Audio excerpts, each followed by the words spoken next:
अगर आपको लगता है कि आपने जीवन में इतने पाप कर लिए हैं कि अब आप खुद को कभी बदल ही नहीं सकते या आपको कभी भी भगवान मिल ही नहीं सकते, तो शिव उपासनांक की ये कथा सुनो। हाँ, एक गांव में एक बड़ा जमींदार रहता था, विश्वनाथ।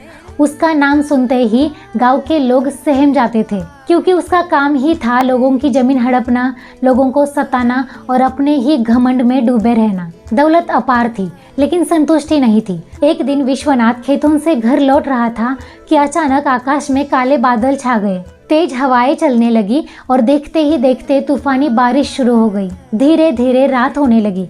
बारिश से बचने के लिए विश्वनाथ एक पेड़ के नीचे जाकर खड़ा हुआ, लेकिन उतने में उसी पेड़ के पास जोर से एक बिजली गिरी। वो डर के मारे भागा और सामने दिख रहे एक पुराने जर्जर शिव मंदिर में शरण ले ली। अंदर प्रवेश करते ही उसने देखा कि गर्भगृह में शिवलिंग के पास एक दीपक जल रहा था। अब उसे थोड़ी राहत मिली, लेकिन कुछ ही समय में उसकी नजर गई जमीन पर, जहाँ पर एक लाश पड़ी थी।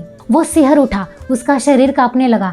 डर से वो भागने ही वाला था कि तभी तूफानी हवाओं की वजह से मंदिर के भारी लकड़ी के दरवाजे जोर से बंद हो गए। उसने उसे खोलने की बहुत कोशिश की, पर दरवाजे जाम हो चुके थे। थका हारा, भय से कांपता हुआ वो फिर से हिम्मत करके शिवजी के गर्भगृह में लौटा। कुछ समय बाद उसकी नजर शव से हटकर शिवलिंग के ऊपर टिक गई। अपने पूरे जीवन में पहली बार उसने खुद को शिवजी के आगे समर्पित किया था। धीरे धीरे उसका भागता हुआ मन शांत होने लगा। रात भर वो वही बैठे दिए की लौ को निहारता रहा। दिए को देखते देखते उसका मन पूरी तरह से दिए के ऊपर केंद्रित हो गया। उस रात उसने पहली बार अनजाने में ध्यान का अनुभव किया। उसे अपने अंदर एक अद्भुत शांति और सुकून महसूस हुआ, मानो उसके अंदर बरसों से जमा हुआ बोझ पिघलकर बारिश के साथ बह रहा हो। सुबह हुई, बारिश रुक चुकी थी।